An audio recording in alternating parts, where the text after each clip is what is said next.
ગયા લેક્ચરની અંદર આપણે જોયું હતું, બરાબર. શું જોયું હતું? તો કે ઇનપુટ આઉટપુટ અને મેમરી ઓપરેશન, બરાબર. એટલે કે ઇનપુટ આઉટપુટ અને મેમરીમાંથી કેવી રીતના ડેટા લેવો, કેવી રીતના ડેટા મોકલવો, બરાબર, એ આપણે જોયું હતું. તો બ્રીફમાં એક વખત ફરી જોઈ જઈએ. ઇનપુટ આઉટપુટ અને મેમરી કેવી છે? એટલે પિન આ એક જ છે, બરાબર. પિન આ એક જ છે, પણ એ લો અને હાઈ હશે એના ઉપરથી આપણે શું નક્કી કરી શકીશું કે ભાઈ ઇનપુટ આઉટપુટ આપણે મોડ સિલેક્ટ કરવો છે કે મેમરી મોડ, બરાબર.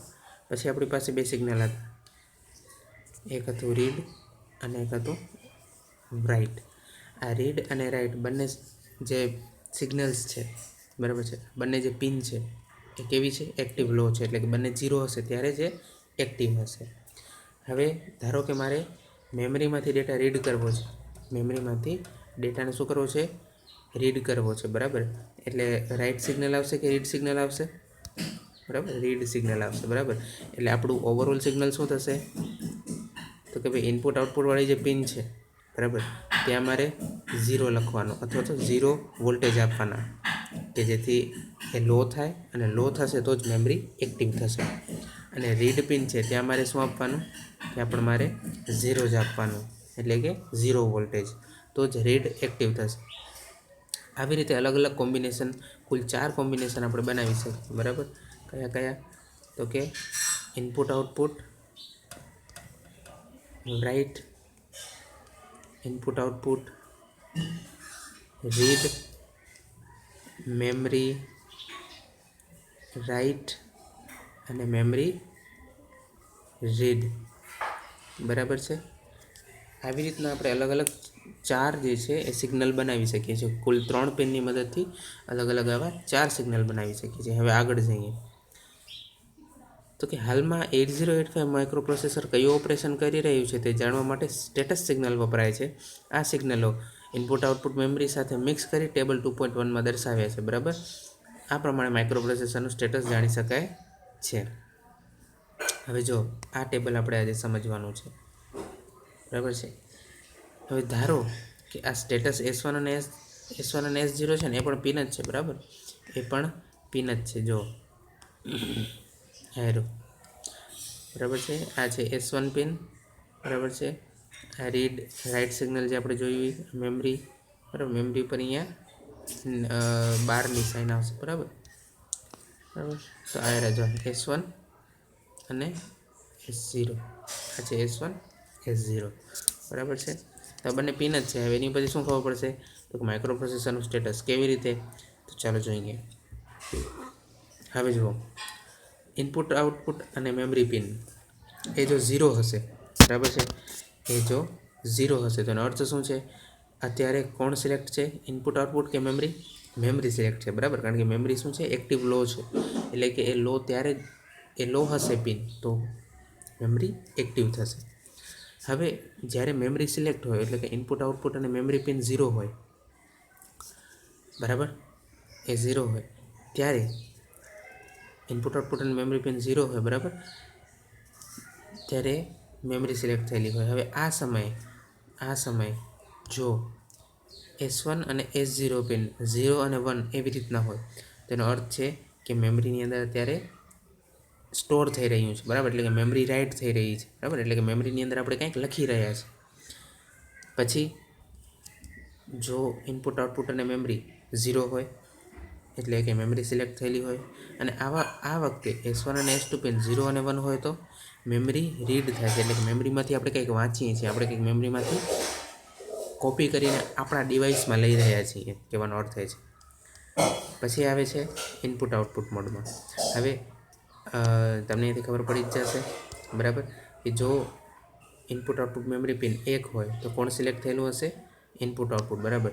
હવે ઇનપુટ આઉટપુટ સિલેક્ટ થયેલું હોય અને આવા સમયે જો બંને 0 0 હોય, S1 અને S0 પિન, તો ઇનપુટ આઉટપુટમાં રાઇટ થઈ રહ્યું છે. એટલે કે આપણે જે ડિવાઇસ છે કંઈ જે આપણો ઇનપુટ આઉટપુટ ડિવાઇસ છે, બરાબર, તો જે આઉટપુટ ડિવાઇસમાં જે છે આપણે કંઈક મોકલી રહ્યા છીએ. એટલે કે આઉટપુટ ડિવાઇસની અંદર કંઈક રાઇટ થઈ રહ્યું છે. પછી આવે છે કે આપણે ઇનપુટ આઉટપુટ મેમરી પિન છે એનામાંથી આપણે ઇનપુટ આઉટપુટ જ સિલેક્ટ કરેલું છે. S1 અને S0 પિન જે છે એ કેવી છે? 1 અને 0. આવા સમયે ઇનપુટ આઉટપુટમાંથી આપણે રીડ કરી રહ્યા છીએ, એટલે કે જે ઇનપુટ આઉટપુટમાંથી જે ઇનપુટવાળો ભાગ છે એના વડે આપણે આપણા ડિવાઇસની અંદર કંઈક મોકલી રહ્યા છીએ. જેમ કે આપણું કીબોર્ડ છે, બરાબર. તો કીબોર્ડને જો આપણે આપણા માઇક્રો પ્રોસેસર સાથે કનેક્ટ કરીએ તો કીબોર્ડ શું કરશે? આપણને ઇનપુટ આપશે, બરાબર છે. એટલે કે આવા સમયે શું હશે? જ્યારે ઇનપુટ આઉટપુટ સિલેક્ટ થયેલું હશે અને સ્ટેટસ પિન S1 અને S0 0 અને 1 હશે, ત્યારે ઇનપુટ આઉટપુટમાંથી આપણે રીડ કરતા હશું, બરાબર. એટલે કે જે પણ ઇનપુટ ડિવાઇસ છે એ આપણને શું કહેવા માંગે છે, બરાબર, એ આપણને શું મોકલવા માંગે છે, આપણે વાંચતા હશું આવા સમયે. પછી જે આવે છે કે એક સ્પેશિયલ કેસ આવે છે કે ભાઈ જ્યારે ઇનપુટ આઉટપુટ અને મેમરી પિન 0 હોય, એટલે કે મેમરી સિલેક્ટ થયેલી હોય અને સ્ટેટસ S1 અને S0 બંને 1 1 હોય, ત્યારે શું હશે? ઓપકોડ ફેચ, બરાબર. ઓપકોડ ફેચ શું છે એ મેં તમને શરૂઆતમાં જ કીધું છે, બરાબર. જ્યારે આપણે માઇક્રો પ્રોસેસરનું આર્કિટેક્ચર આપણે સમજતા હતા, બરાબર, ત્યારે તમને ખબર હોય તો શબ્દ આવતો હતો કે ઓપકોડ, પ્રોસેસ, ઓપકોડ અને ફેચ, બરાબર. પ્રોસેસ, ઓપકોડ અને ફેચ, બરાબર. અને બીજું પણ એક શબ્દ આવતો હતો કે ફેચ, ડીકોડ અને એક્ઝિક્યુટ, બરાબર. ફેચ, ડીકોડ અને એક્ઝિક્યુટ. આ ફેચ શું કરવાનું? આપણે ઇન્સ્ટ્રક્શન્સ, બરાબર, ઇન્સ્ટ્રક્શન. અને હજી વધારે સારી રીતે કહીએ તો આપણે ઓપકોડ ફેચ કરવાનો. હવે ઓપકોડ શું છે એ આપણે જ્યારે પ્રોગ્રામિંગ શીખશું ત્યારે આપણને ખબર પડશે, બરાબર. અને પછી હજી છેલ્લો કેસ કે ભાઈ 3 1 બરાબર. એટલે કે ઇનપુટ આઉટપુટ મેમરી પિન પણ 1 ઉપર હોય, S1 અને S0 બંને 1 ઉપર હોય, ત્યારે ઇન્ટરપ્ટ એકનોલેજ થાય છે, બરાબર. હવે ઇન્ટરપ્ટ એકનોલેજ શું છે એ આપણે ઇન્ટરપ્ટ શીખશું ત્યારે આપણને ઓટોમેટિક ખબર પડી જશે, બરાબર. તો હવે આગળ વધીએ. હવે હજી બીજી 2 પિનની વાત થાય છે, એ છે SID અને SOD. જો એ પિન તમને આની અંદર દેખાશે, આયરી, બરાબર છે. પિન નંબર 4 અને 5, SOD અને SID. આનો અર્થ શું છે? તો કે આ SOD અને SIDનો ઉપયોગ જે છે એ સિરિયલી ડેટાને ટ્રાન્સમિટ કરવા કાં તો રિસીવ કરવા માટે વપરાય છે, બરાબર છે. એના વિશે આપણે જોઈએ કે શું કહેવા માંગે છે. તો સિરિયલ ઇનપુટ આઉટપુટ સિગ્નલો એમાં શું છે? તો કે 8085 2 SID એટલે કે સિરિયલ ઇનપુટ ડેટા અને SOD એટલે કે સિરિયલ આઉટપુટ ડેટા ધરાવે છે, જેના વડે સિરિયલ ડિવાઇસ જેવા કે પ્રિન્ટર, TTY ડિવાઇસ વગેરે સાથે 8085 સીધું જ સિરિયલ કમ્યુનિકેશન કરી શકે છે. એટલે જો સિરિયલ કમ્યુનિકેશન અને પેરેલલ કમ્યુનિકેશન 2 પ્રકાર હોય. સિરિયલ કમ્યુનિકેશન માટે આપણી પાસે, એટલે કે આપણા જે આપણું માઇક્રો પ્રોસેસર છે 8085, એની પાસે 2 પિન છે, SID અને SOD, બરાબર છે. SID અને SOD આ 2 પિન છે. હવે તમને થશે કે આ પિનની જરૂર શું છે? આપણે તો આપણી જે એડ્રેસ બસીસ છે અથવા તો જે એડ્રેસ પિન છે A0 થી A15 અને જે ડેટા પિન છે D0 થી D7, એના વડે આપણે ડેટા મોકલીએ જ છે, બરાબર છે. પણ એ ડેટા કેવી રીતે મોકલીએ છીએ આપણે? એ પેરેલલ જે છે એ ડેટા ટ્રાન્સમિશન છે, બરાબર. એટલે કેવી રીતે? સમજો કે આપણું છે આ D0 D1, બરાબર છે. અને અલગ રીતે લખું છે D0 D1 pin, D2 pin, D3 pin, D4 અને એવી રીતે કરીને D7 પિન સુધી, બરાબર. આ ટોટલ 8 પિન છે. હવે સમજો કે મારે કોઈ 8 બીટનો ડેટા છે એ મારે મોકલવો છે, અને એ 8 બીટનો ડેટા કયો છે? તો કે દરેક પિન જે છે એની ઉપર એ 8 બીટનો ડેટા જે છે એનો એક બીટ જે છે એ ગોઠવાઈ જશે, બરાબર. સમજો કે મારે 8 બીટનો ડેટા મેમરીની અંદર સ્ટોર કરવો છે કોઈ, તો એ 8 બીટનો ડેટા જે છે એ જે ડેટા પિન્સ છે એના દરેક પિન ઉપર એક બીટ તરીકે ગોઠવાઈ જશે, જેમ કે 1 0 1 1 1 0 એવી રીતના, બરાબર છે. તો આવી રીતના જે છે એ ડેટાને જે છે 8 બીટનો ડેટા મારે મોકલવો છે મેમરીમાં. તો હવે હું શું કરીશ? તો કે આ 8 બીટનો ડેટા એક સાથે મેમરીની અંદર પહોંચી જશે. એટલે કે સમજો કે મેમરી સુધી પહોંચાડતા, બરાબર, ડેટાને મેમરી સુધી પહોંચાડતા 1 સેકન્ડ થાય છે, બરાબર છે. 1 બીટના ડેટાને મેમરી સુધી પહોંચાડતા 1 સેકન્ડ થાય છે, તો આ આખો ડેટા 1 સેકન્ડમાં પહોંચી જશે. શા માટે? કારણ કે આપણે આ સમયે 8 પિનને એક સાથે ઉપયોગમાં લઈએ છીએ, બરાબર છે.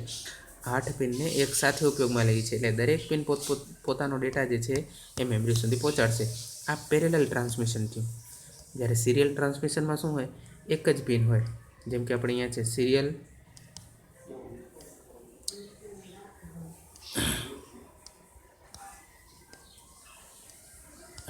છે સિરિયલ આઉટપુટ ડેટા.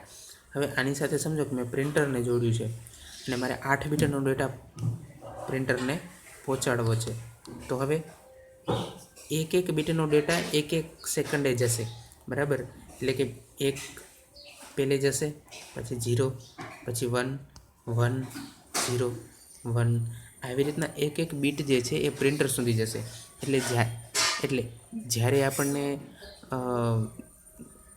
આ જે એસઓડી છે, બરાબર, આવી રીતના જે આપણે એસઓડી એટલે સિરિયલી આઉટપુટ ડેટા, એટલે કે આપણે એક પછી એક બીટ મોકલવાનો છે, બરાબર. એટલે સમજો કે આપણે D0 થી D7 પિનનો ઉપયોગ કરતા હતા ત્યારે 8 બીટનો ડેટા એકસાથે જતો હતો, ત્યારે આપણને 1 જ સેકન્ડ લાગતી હતી 8 બીટનો ડેટા પહોંચાડતા.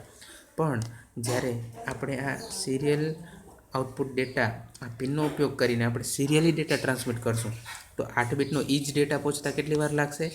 8 સેકન્ડ લાગશે. શા માટે? કારણ કે અહીંયા એક બીટ જે છે એ એક સમયે જાય છે, બરાબર. તો સિરિયલ આઉટપુટ અને સિરિયલ ઇનપુટ, બરાબર. જેવી રીતના આપણે આઉટપુટ કરીએ છીએ એવી રીતના સિરિયલી આપણે ઇનપુટ પર કરી શકીએ છીએ. હવે આનો ફાયદો એ છે કે અહીંયા ઓછી પિન વડે કામ ચાલી જાય છે. તમે વિચાર કરો, જ્યાં 8 પિનની મદદથી 8 બીટનો ડેટા પહોંચાડવો પડતો હતો ત્યાં અહીંયા એક જ પિનથી આપણે 8 બીટનો ડેટા મેળવી શકીએ છીએ, બરાબર છે. પહેલી વાત આ એનો ફાયદો છે. ગેરફાયદો શું છે? તો કે અહીંયા સ્પીડ ઘટી જાય છે, બરાબર. પેરેલલી તમે જે 8 બીટનો ડેટા 1 સેકન્ડમાં પહોંચાડતા હતા એ જ 8 બીટનો ડેટા હવે 8 સેકન્ડમાં પહોંચે છે, બરાબર. તો એ સ્પીડનો ઘટાડો સૂચવે છે, બરાબર છે. હવે આવે છે પાવર સપ્લાય અને ક્લોક, બરાબર. એ તો આપણને સિમ્પલી આપણે સમજી શકીએ છીએ કે પાવર સપ્લાય જે છે અહીંયા શું છે, માત્ર એક જ 5 વોલ્ટનો સપ્લાય આપવામાં આવે છે, બરાબર છે. અહીંયા જે પિન છે 2 પિન છે, બરાબર. પાવર સપ્લાય માટે એમાં VCC પિન જે છે એને 5 વોલ્ટનો સપ્લાય અને VSS છે એને ગ્રાઉન્ડ સાથે જોડવામાં આવે છે. બીજી વાત, શરૂઆતમાં જ મેં તમને કીધું હતું કે X1 અને X2 પિન વચ્ચે આપણે શું જોડીએ છીએ? એક ક્રિસ્ટલ જોડીએ છીએ, બરાબર. એક ક્રિસ્ટલ જોડીએ છીએ. આ પોતાની ક્રિસ્ટલ ફ્રીક્વન્સી આપણને આપે છે, એટલે કે પોતાની જે નેચરલ ક્રિસ્ટલ ફ્રીક્વન્સી છે એ માઇક્રોપ્રોસેસરને આપે છે અને માઇક્રોપ્રોસેસરે ફ્રીક્વન્સીને સંદર્ભ ગણીને શું કરે છે? માઇક્રોપ્રોસેસરે ફ્રીક્વન્સીનો સંદર્ભ ગણીને શું કરે છે? પોતાના બધા કામ કરે છે. તો જો કેવી રીતના ઓપરેટિંગ ફ્રીક્વન્સી નક્કી થાય છે? તો કે ઓપરેટિંગ ફ્રીક્વન્સી એટલે કે માઇક્રોપ્રોસેસર જે ફ્રીક્વન્સીથી કામ કરે છે એ ફ્રીક્વન્સી શું હશે? તો કે ક્રિસ્ટલની ફ્રીક્વન્સી કરતાં અડધી, બરાબર. આ બહુ જ અગત્યનો મુદ્દો છે કે ઓપરેટિંગ ફ્રીક્વન્સી જે છે એ ક્રિસ્ટલ ફ્રીક્વન્સી કરતાં અડધી હોય છે, બરાબર. આ એક અગત્યની વાત છે. અને એક અલગ બીજી પિન હોય છે એ છે ક્લોક આઉટ. ક્લોક આઉટ પિનનો ઉપયોગ શું છે? તો કે સમજો કે માઇક્રોપ્રોસેસર જે ફ્રીક્વન્સીથી કામ કરે છે એ જ ફ્રીક્વન્સી મારે બીજા કોઈ ડિવાઇસને આપવી હોય, બરાબર. તો એ ફ્રીક્વન્સી હું ક્લોક આઉટ પિનથી બીજાને એટલે કે બીજા પેરિફેરલ ડિવાઇસને આપી શકું છું, બરાબર. તો અત્યારે આપણે અહીંયા સુધી રાખીએ. નેક્સ્ટ લેક્ચરમાં આપણે જોઈશું કે ઇન્ટરપ્ટ સિગ્નલ્સ કયા કયા છે અને એ કેવી રીતે કામ કરે છે અને એની જરૂરિયાત શું છે, બરાબર. તો આપણે અહીંયા જ લેક્ચર પૂરો કરીએ.